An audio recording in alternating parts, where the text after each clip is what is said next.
మహాబలిపురంలో కేంద్ర హోంమంత్రి అమిత్ షా అధ్యక్షతన సదరన్ జోనల్ కౌన్సిల్ సమావేశం జరిగింది. ఈ సమావేశానికి AP CM Chandrababu, Telangana deputy CM బట్టితో పాటు దక్షిణాది రాష్ట్రాల ముఖ్యమంత్రులు హాజరయ్యారు. ఇక సమావేశంలో దక్షిణాది రాష్ట్రాల అభివృద్ధిపై చంద్రబాబు పలు కీలక ప్రతిపాదనలు చేశారు. కుప్పం మీదుగా అమరావతి, బెంగళూరు, చెన్నై బుల్లెట్ ట్రైన్ ఏర్పాటు చేయాలని కోరారు. అలాగే గోదావరి, కావేరీ నదుల అనుసంధానం, ఉమ్మడి లాజిస్టిక్స్ నెట్వర్క్, ఆధ్యాత్మిక పర్యటన సర్క్యూట్ ఏర్పాటు చేయాలని సూచించారు.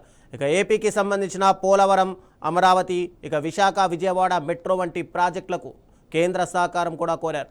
ఇక దక్షిణాది రాష్ట్రాల అభివృద్ధికి కేంద్రం, రాష్ట్రాలు కలిసి పనిచేయాలని చంద్రబాబు సూచించారు. ఇక చంద్రబాబు ప్రసంగాన్ని కర్ణాటక సీఎం డీకే శివకుమార్ ప్రశంసించారు.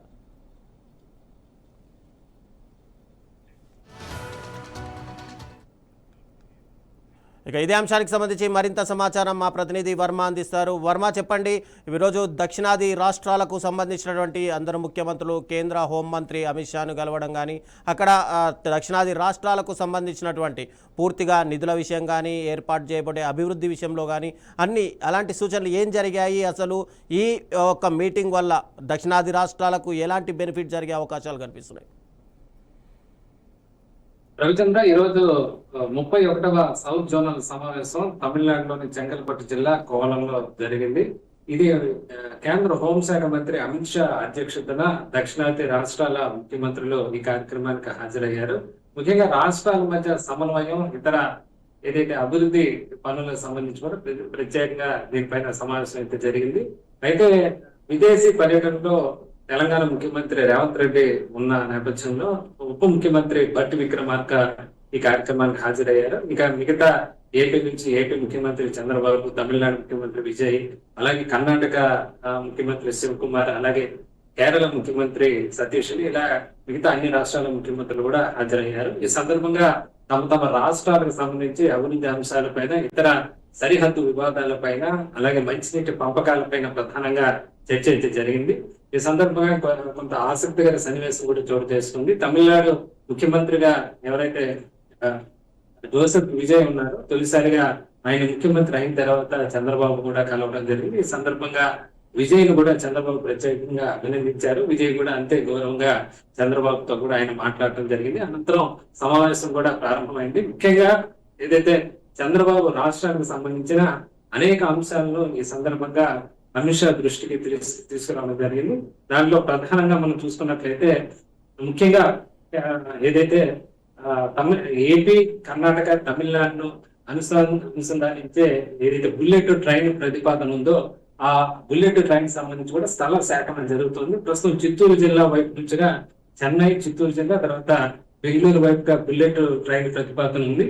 అయితే ఇది కుప్పం వరకు కూడా విస్తరించాలి, దీనికి సంబంధించిన లైన్ అంటూ కూడా ఆయన అమిత్ షా దృష్టికి తీసుకురావడం జరిగింది. అలాగే దక్షిణాది రాష్ట్రాల్లో లాజిస్టిక్స్ నెట్వర్క్స్ కానీ, అలాగే డ్రై పోర్టులకు సంబంధించి కూడా ఏర్పాటు చేయాలని కూడా ఆయన సూచించారు. అలాగే దక్షిణాది విద్యుత్ గ్రిడ్ ను కూడా జాతీయ గ్రిడ్ తో అనుసంధానం చేయాలని కూడా సూచించడం జరిగింది. అలాగే అమరావతి, బెంగళూరు, చెన్నైని నగరాలను అనుసంధానించేలాగా రవాణా వ్యవస్థను కూడా పెంపొందించాలనేది కూడా ముఖ్యమంత్రి కేంద్రం దృష్టికి తీసుకువెళ్లారు. అలాగే తిరుపతి నుంచి కాశీ, అయోధ్య, చార్ధామ్ ఇలాగా ఆధ్యాత్మిక పర్యాటక సర్క్యూట్ వంటి ఏర్పాటు చేయాలని చెప్పి కూడా ఒక కీలకమైన ప్రతిపాదన చంద్రబాబు కేంద్రం దృష్టికి తీసుకువెళ్లిన పరిస్థితి అయితే ఉంది. ఇప్పటికే జీడిపిలో దక్షిణాది రాష్ట్రాల వాటా దాదాపు 30%, 31% ఉంది. ఆ మేరకు నిధులు కూడా విడుదల చేయాలని చెప్పి కూడా విజ్ఞప్తి చేసిన పరిస్థితి అయితే ఉంది. ఇలా అనేక అంశాలు దీనికి సంబంధించి విభజన చట్టంలో ఏదైతే షెడ్యూల్ 9, 10 సంస్థలు 12 ఏళ్ళుగా ఇంకా విభజనకు సంబంధించి ఏపీకి రావాల్సినవి ఇంకా రాలేదని వాటిని కూడా మంజూరు చేయాల్సిందిగా కూడా ముఖ్యమంత్రి సూచించడం జరిగింది. అలాగే రాష్ట్రానికి సంబంధించి కీలకమైన పోలవరం కానీ, సౌత్ కోస్ట్ రైల్వే జోన్ కానీ, అమరావతి ప్రాజెక్టులు ఇవన్నీ కూడా కేంద్రం సహకారం మరింత రావాలని చెప్పి కూడా ఆయన ఈ సందర్భంగా విజ్ఞప్తి చేసిన పరిస్థితి అయితే ఉంది. ఇంకా అనేక వనరుల లోటు కానీ, అలాగే ఇతర సెక్షన్ 56 లోని అంశాలను కూడా కేంద్రం అనుమతించాలని చెప్పి కూడా ఆయన చెప్పడం జరిగింది. అలాగే ఇది గోదావరి, కావేరి నదులకు సంబంధించి ఈ నదుల అనుసంధానం అంటే తమిళనాడు, కర్ణాటక ఏదైతే సమన్వయంతో దాదాపు 500 టిఎంసీకి సంబంధించిన నీటిని కూడా ఈ మళ్లించే ప్రతిపాదన కూడా కేంద్రం దృష్టికి తీసుకువెళ్ళిన పరిస్థితి అయితే ఉంది. అలాగే నదీ జలాలు ముఖ్యంగా కర్ణాటక, తమిళనాడు అలాగే తెలంగాణతో కలిపి మొత్తం ఏదైతే నదుల అనుసంధానానికి సంబంధించి కూడా ఒక ప్రతిపాదన కేంద్రం దృష్టికి కూడా రాష్ట్ర ముఖ్యమంత్రి తీసుకువెళ్ళిన పరిస్థితి అయితే ఉంది. ఇలా అనేక అంశాలను ఈ సందర్భంగా ఏదైతే కేంద్రం దృష్టికి ముఖ్యమంత్రి తీసుకువెళ్లారు. ఇక తమిళనాడు, కర్ణాటక, కేరళ ఆ రాష్ట్రానికి సంబంధించిన అంశాలను కూడా కేంద్రం దృష్టికి తీసుకువెళ్ళిన పరిస్థితి అయితే ఉంది. ముఖ్యంగా తమిళనాడులో విజయ్ ప్రధానంగా కావేరీ జలాలపైన సుప్రీంకోర్టు తీర్పులు కానీ ఆ అథారిటీ నిర్ణయాలు అమలు చేయడానికి కూడా ఆయన కేంద్రం దృష్టికి తీసుకువెళ్లారు. ముఖ్యంగా నీటి పైన దేశవ్యాప్తంగా ఏదైతే వివాదం నేపథ్యంలోనూ గతంలోనూ కూడా తమిళనాడు నీటి వ్యతిరేకించిందని కేవలం 12వ తరగతి ఆధారంగానే ఎలాంటి ఎంట్రన్స్ పరీక్ష లేకుండానే విధంగా మెడికల్ ఎంబీబీఎస్, బీటీఎస్ ఇతర మెడికల్ పోస్టులు భర్తీ చేయాలని కూడా చెప్పడం కూడా జరిగింది.